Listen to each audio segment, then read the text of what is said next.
নেতা সাহেব জিন্দাবাদ জিন্দাবাদ জিন্দাবাদ জিন্দাবাদ। একটা পতাকা নেন, একটা তো একটা আপনি নেন।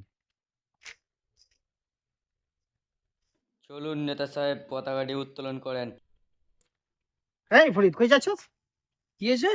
কই যাচ্ছস? ফ্ল্যাগ হোস্টিং করবেন না? ওটা আমাকে বলা হয়েছে, ওটা তো তো করবেই তো, ওটা করবেই তো। তো তুমি এখানে দাঁড়াও।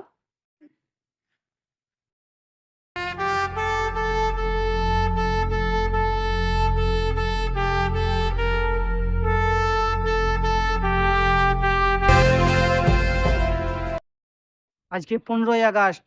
আজকের দিনে আমরা স্বাধীনতা পেয়েছি। এই 15ই আগস্ট 1971 সালে ভারত স্বাধীনতা পেয়েছে। সালটা 1947 হবে না? হ্যাঁ হ্যাঁ, 1947। 1971 করেন যে ভুল বলি।